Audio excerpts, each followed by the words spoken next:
tratrany tomba voadaoly itsika mpanaraka an'ity page ity. Toizatsika partie fahatelo ilay tutoriel mahakasika ny gitara basse ianarantsika manomboka eo amin'ny débutant. Ity misy hira anankiray ataontsika fanandramana an'ilay izy. Misy leçon anankiroa hitantsika ato dia ataontsika pratika ilay izy fa mialohan'izay abonnez au page dia asivo réaction mba tonga na motiver izara tutoriel audiophone. Dia farany asivo soratra hoe go tohizana mba ahafahako manomana video manaraka indray ianarantsika ity hira Milky ity ré tonalité eto amin'ny 3e case 5e corde na ato amin'ny 5e case 3e corde. Dia any amin'ny partie farany no raisitsika ny suite d'accord ohatran'izao première note 3 4 d'aveo première note d'aveo 5 de manaraka cadence batterie manaraka tempo amin'ny batterie tsika aveo.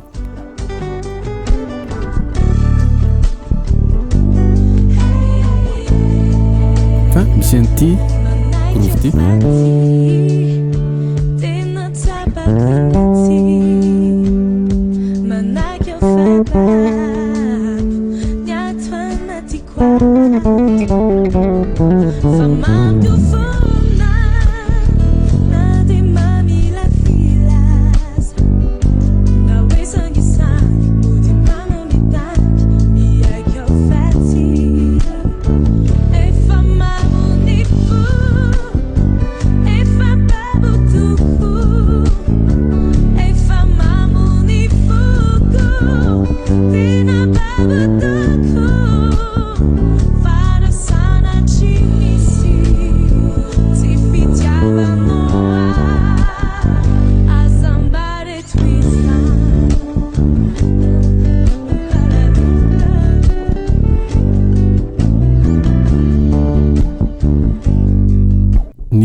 rythmique dia ohatran'izay nataoko farany teo zay pam pam pam 4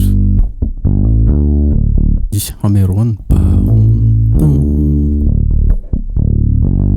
aza mataotra raha ohatra ka 4 corde ny gitaranao fa afaka atao hoe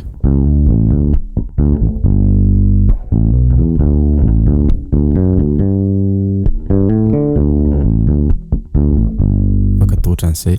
Ato amin'ilay partie misy an'ilay groove kely misy ny style iny ohatran'izay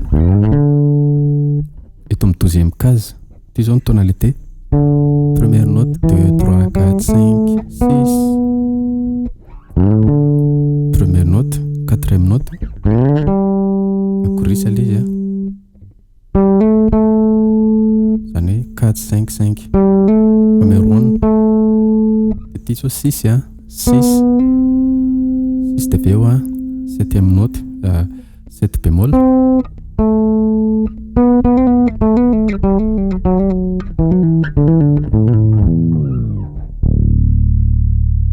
iny numéro 1 na daholo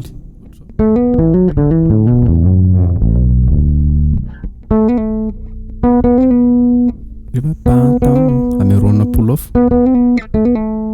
numéro 1 sy pull off mitambatra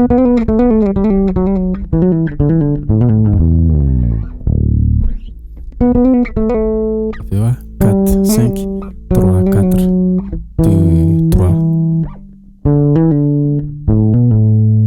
5 6 zay vidéo tsika dia sorato eo amin'ny commentaire hoe go tohizana raha tianareo andifany toy indray atao amin'ny page dia mankasitraka antsika nanaraka an'izay raha lina amin'ny cours en ligne indray ianao dia numéro WhatsApp io no mandefa message dia omena information mahakasika ny cours en ligne ianao. Izany hoe ao anatin'ny 3 mois dia mahay gitara basse ianao. Zay indray vidéo tsika manaraka indray.